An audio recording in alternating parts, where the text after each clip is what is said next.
अगर आप अग्निवीर पेपर की तैयारी कर रहे हो तो आप बहुत अच्छे जगह आ चुके हो। यहाँ से आपका जीके जीएस का तैयारी बहुत अच्छे तरीके से होगा।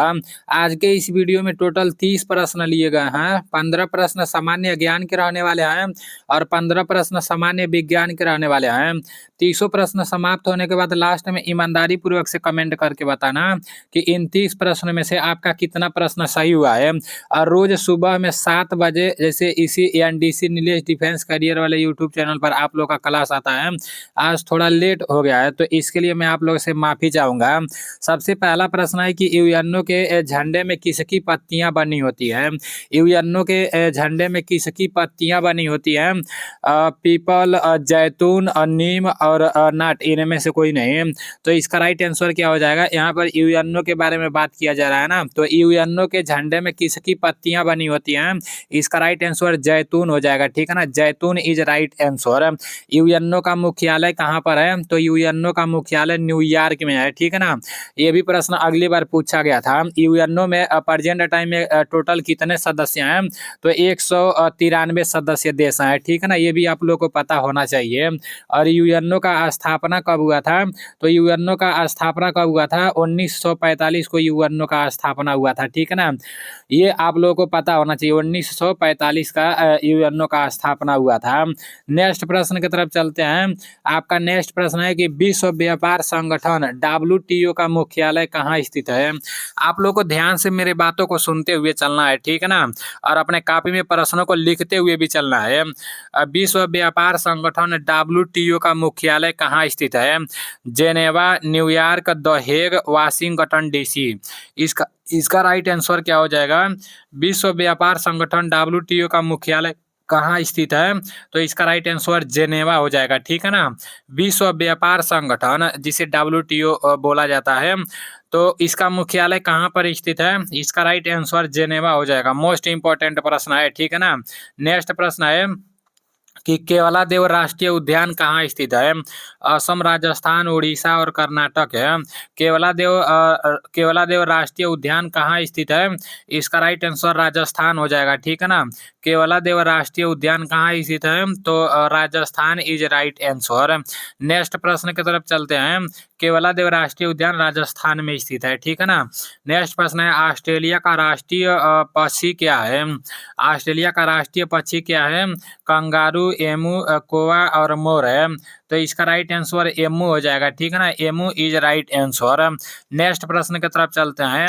आपका नेक्स्ट प्रश्न है कि जवाहरलाल नेहरू एथलेटिक्स स्टेडियम कहाँ स्थित है। तो जवाहरलाल नेहरू एथलेटिक्स स्टेडियम कहाँ स्थित है, ये भी आप लोग को पता होना चाहिए। जवाहरलाल नेहरू एथलेटिक स्टेडियम कहाँ स्थित है। कानपुर, मुंबई, गुवाहाटी और दिल्ली। ये जो गुवाहाटी दिखाई दे रहा है ना, असम की तरफ पड़ता है। जब असम राइफल की भर्ती आती है तो इस स्टेशन पर हम लोग जाते हैं। काफ़ी अजीब वाला नाम है। तो जवाहरलाल नेहरू एथलेटिक्स स्टेडियम कहाँ स्थित है, ये आप लोग को पता होना चाहिए। इसका राइट आंसर दिल्ली हो जाएगा। ठीक है ना, Delhi is right answer. Next प्रश्न है वॉक टू फ्रीडम पुस्तक के लेखक कौन है। पुस्तक के लेखक से एक प्रश्न पूछता है और नदियों के किनारे बसे शहर से एक प्रश्न पूछता है। राज्यों के राज्यपाल व मुख्यमंत्री से एक प्रश्न बनता है और युद्धाभ्यास से एक प्रश्न पूछता है। तो ये पूरा का पूरा आप लोग को पता होना चाहिए कि कहाँ से प्रश्न पूछा जाता है। वॉक टू फ्रीडम पुस्तक के लेखक कौन है। नेल्सन मंडेला, लुई फिशर, माओ तसे तुंग और नाट, इनमें से कोई नहीं। तो इसका राइट आंसर नेल्सन मंडेला हो जाएगा। ठीक है ना, वॉक टू फ्रीडम पुस्तक के लेखक कौन है, तो Nelson Mandela is right answer. Next प्रश्न की तरफ चलते हैं। आपका नेक्स्ट प्रश्न है कि भारत किस साल में गणतंत्र बना। भारत किस साल में गणतंत्र बना। ये स्वतंत्र का बात नहीं किया जा रहा है, गणतंत्र का बात किया जा रहा है। ठीक है ना, तो 1947, 1948, 1950 और 1965 है। इसका राइट आंसर क्या हो जाएगा। ये चाहे पेपर में पूछा जाए चाहे नहीं पूछा जाए, तभी भी आप लोग को पता होना चाहिए और ये ऐसा प्रश्न पूछा भी जाता है। है। भारत किस साल गणतंत्र बना? तो इसका राइट आंसर 1950 हो जाएगा, ठीक है ना। 1950 इज राइट आंसर। भारत किस साल में गणतंत्र बना? तो 1950 में भारत गणतंत्र बना। और स्वतंत्र कब बना? 15 अगस्त 1947 में स्वतंत्र हुआ, ठीक है ना। नेक्स्ट प्रश्न की तरफ चलते हैं। आपका नेक्स्ट प्रश्न है कि भारतीय सेना का दक्षिण कमान कहाँ है? कोलकाता, चंडी मंदिर, उधमपुर और पुणे। इसका राइट आंसर क्या हो जाएगा? भारतीय सेना का दक्षिणी कमान के बारे में बात किया जा रहा है। तो भारतीय सेना का दक्षिणी कमान पुणे में है, ठीक है ना। Pune is right answer. अगर पूछ देगा कि भारतीय सेना का उत्तरी कमांड कहाँ पर है? तो भारतीय सेना का उत्तरी कमांड उधमपुर में है। कई बार पूछा जाता है, ठीक है ना। और भारतीय सेना का पश्चिमी कमांड कहाँ पर है? तो भारतीय सेना का पश्चिमी कमांड चंडी मंदिर में है, ठीक है ना। अगर पूछ देगा कि भारतीय सेना का पूर्वी कमांड कहाँ पर है? तो भारतीय सेना का पूर्वी कमांड कोलकाता में है। भारतीय सेना के 7 कमांड होते हैं, ठीक है ना। और सातों के मतलब हेडक्वार्टर पूछ देता है, ठीक है ना। सातों के मतलब हेडक्वार्टर के बारे में पूछ देता है, तो ये भी आप लोगों को पता होना चाहिए। आपका नेक्स्ट प्रश्न है कि भारत के राष्ट्रपति पद के लिए कम से कम आयु होनी चाहिए। मोस्ट इंपॉर्टेंट प्रश्न है। भारत के राष्ट्रपति पद के लिए कम से कम कितनी आयु होनी चाहिए? 30 वर्ष, 25 वर्ष, 35 वर्ष और 18 वर्ष। तो इसका राइट आंसर क्या हो जाएगा? इसका राइट आंसर 35 वर्ष हो जाएगा। भारत के राष्ट्रपति पद के लिए कम से कम कितनी आयु होनी चाहिए? तो 35 वर्ष होना चाहिए। और उपराष्ट्रपति पद के लिए कितनी आयु होनी चाहिए? उसके लिए भी 35 वर्ष होनी चाहिए। राज्यपाल के लिए कितनी आयु होनी चाहिए? उसके लिए भी 35 वर्ष होनी चाहिए, ठीक है ना। और प्रधानमंत्री के लिए कितनी आयु होनी चाहिए? ये आप लोग कमेंट करके बताना। शादी विवाह करने के लिए लड़कों का उम्र कितना होना चाहिए? ये भी आप लोग को कमेंट करके बताना है, ठीक है ना। नेक्स्ट प्रश्न की तरफ चलते हैं। आपका नेक्स्ट प्रश्न है कि प्रयागराज किसके तट पर बसा है? गंगा, हुगली, साबरमती और सरयू। तो इसका राइट आंसर क्या हो जाएगा? प्रयागराज किसके तट पर बसा है? ये आप सभी लोगों को पता होना चाहिए। इसका राइट आंसर गंगा हो जाएगा, ठीक है ना। हमेशा ऐसा प्रश्न लाने का कोशिश करता हूँ। प्रयागराज किसके तट पर बसा है? तो गंगा इसका राइट आंसर हो जाएगा। आपका नेक्स्ट प्रश्न है एशियाई विकास बैंक का मुख्यालय कहाँ स्थित है? एशियाई विकास बैंक का मुख्यालय कहाँ स्थित है? पेरिस, मनीला, न्यूयॉर्क और जेनेवा। इसका राइट आंसर क्या हो जाएगा? एशियाई विकास बैंक का मुख्यालय कहाँ स्थित है? इसका राइट आंसर मनीला हो जाएगा। Manila is right answer. एशियाई विकास बैंक का मुख्यालय मनीला में स्थित है, ठीक है ना। आपका नेक्स्ट प्रश्न है पृथ्वी की ऊपरी परत को क्या कहते हैं? कोर, मेंटल, कस्ट और इनमें से कोई नहीं। तो इसका राइट आंसर कस्ट हो जाएगा। पृथ्वी की ऊपरी परत को क्या कहते हैं? तो कस्ट इज राइट आंसर।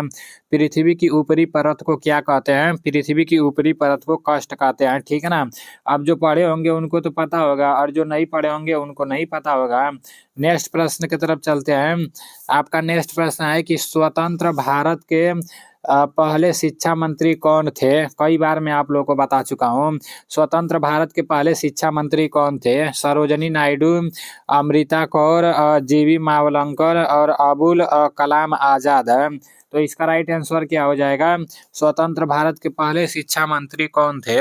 इसका राइट आंसर अबुल कलाम आजाद हो जाएगा, ठीक है ना। Abul Kalam Azad is right answer. Next प्रश्न की तरफ चलते हैं। आपका नेक्स्ट प्रश्न है इंदिरा गांधी गोल्ड कप किस खेल से संबंधित है? इंदिरा गांधी गोल्ड कप किस खेल से संबंधित है? क्रिकेट, हॉकी, फुटबॉल और बैडमिंटन है। इसका राइट आंसर क्या हो जाएगा? इसका राइट आंसर आपका हॉकी हो जाएगा। इंदिरा गांधी गोल्ड कप किस खेल से संबंधित है? तो hockey is right answer. Next प्रश्न की तरफ चलते हैं। आपका नेक्स्ट प्रश्न है कि चंद्रयान 3 के लिए प्रमुख रॉकेट इंजन का क्या नाम है? चंद्रयान 3 के लिए प्रमुख रॉकेट इंजन का क्या नाम है? तो इसका राइट आंसर क्या हो जाएगा? इसका right answer CE-02 cryogenic engine हो जाएगा, ठीक है ना। CE-02 क्रायोजेनिक इंजन हो जाएगा। चंद्रयान 3 के लिए प्रमुख रॉकेट इंजन का नाम जो था ना, तो वो था CE-02 और क्रायोजेनिक इंजन, ठीक है ना। नेक्स्ट प्रश्न की तरफ चलते हैं। अभी सामान्य विज्ञान के प्रश्न आ गए। सामान्य ज्ञान के 15 प्रश्न समाप्त हो चुके हैं। अब सामान्य विज्ञान की तरफ चलते हैं। आपका सामान्य विज्ञान का पहला प्रश्न है कि अमीबा में कितने कोशिकाएं होती हैं? अमीबा में कितने कोशिकाएं होती हैं? 2, 1 और 46 और 9 इनमें से कोई नहीं। तो ये भी मैं आप लोगों को कई बार बता चुका हूँ। अमीबा एक कोशिकीय होता है। एक इज राइट आंसर, ठीक है ना। अमीबा एक कोशिकीय होता है। आपका नेक्स्ट प्रश्न है कि मोनोसैकेराइड शर्करा है। फ्रैक्टोज, लैक्टोज, सुक्रोज और माल्टोज है। इसका राइट आंसर फ्रैक्टोज हो जाएगा। मोनोसैकेराइड शर्करा फ्रैक्टोज होता है, ठीक है ना। Fructose is right answer. Next प्रश्न की तरफ चलते हैं। आपका नेक्स्ट प्रश्न है कि अमोनिया कौन से जीव का उत्सर्जी पदार्थ है? अमोनिया कौन से जीव का उत्सर्जी पदार्थ है? पक्षी, मछली, गाय, मनुष्य। तो इसका राइट आंसर क्या हो जाएगा? इसका राइट आंसर मनुष्य हो जाएगा। अमोनिया कौन से जीव का उत्सर्जी पदार्थ है? तो अमोनिया मनुष्य का उत्सर्जी पदार्थ है, ठीक है ना। आप सभी लोगों को पता होना चाहिए।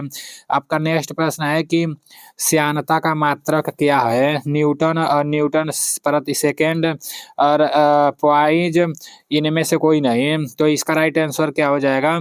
पॉइज इसका राइट आंसर हो जाएगा। श्यानता का मात्रक पॉइज है, ठीक है ना। श्यानता का मात्रक पॉइज है और न्यूटन किसका मात्रक है ये आप लोगों को कमेंट में बताना है, ठीक है ना। नेक्स्ट प्रश्न की तरफ चलते हैं।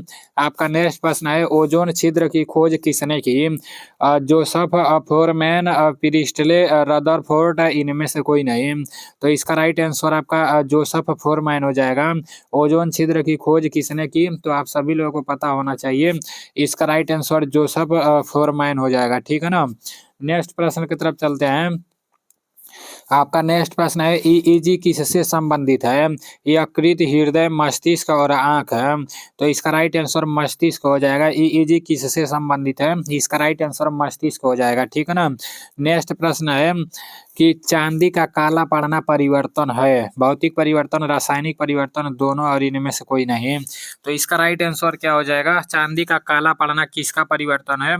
इसका राइट आंसर क्या हो जाएगा? ये आप लोगों को पता होना चाहिए। रासायनिक परिवर्तन है, ठीक है ना। चांदी का काला पड़ना कौन सा परिवर्तन है? रासायनिक परिवर्तन है। आपका नेक्स्ट प्रश्न है कि हेपेटाइटिस बी से शरीर का कौन सा भाग प्रभावित होता है? यकृत, वृक्क, फेफड़े और हृदय। तो इसका राइट आंसर क्या हो जाएगा? इसका राइट आंसर आपका यकृत हो जाएगा, ठीक है ना। हेपेटाइटिस बी से शरीर का कौन सा भाग प्रभावित होता है? तो यकृत इज राइट आंसर हो जाएगा। नेक्स्ट प्रश्न की तरफ चलते हैं। आपका नेक्स्ट प्रश्न है प्रकाश की अनुप्रस्थ प्रकृति का प्रमाण है। प्रकाश की अनुप्रस्थ प्रकृति का प्रमाण है। आज का प्रश्न तो थोड़ा टफ डाला गया है ना, मजा आ रहा है। विवर्तन से, घूर्णन से, परावर्तन से, अपवर्तन से। तो इसका राइट आंसर क्या हो जाएगा? प्रकाश की अनुप्रस्थ प्रकृति का प्रमाण है। इसका राइट आंसर आपका हो जाएगा घूर्णन से, ठीक है ना। घूर्णन से इज राइट आंसर। नेक्स्ट प्रश्न की तरफ चलते हैं। आपका नेक्स्ट प्रश्न है कि बल का एसआई मात्रक है। पास्कल, न्यूटन, ओम और एम्पियर है। तो इसका राइट आंसर क्या हो जाएगा? इसका राइट आंसर न्यूटन हो जाएगा। अभी मैं आप लोग को ऊपर पूछा था कि आप लोग को कमेंट में बताना है न्यूटन किसका मात्रक है। तो न्यूटन बल का एसआई मात्रक है, ठीक है ना। नेक्स्ट प्रश्न की तरफ चलते हैं। आपका नेक्स्ट प्रश्न है कि कौन सी बीमारी वायरस के कारण होती है? जुखाम, मलेरिया, हैजा और टाइफाइड है। तो कौन सी बीमारी वायरस के कारण होती है? जुखाम वायरस के कारण होती है। अगर किसी को जुखाम हुआ रहेगा ना तो उसके पास आप लोग को जाना तो है, लेकिन ज़्यादा सट के नहीं रहना है, क्योंकि वायरस के कारण जुखाम होता है।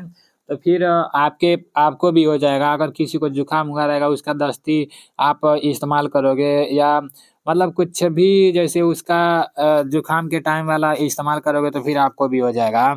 आपका नेक्स्ट प्रश्न है कि रबड़ की गुणवत्ता बढ़ाने हेतु मिलाया जाता है।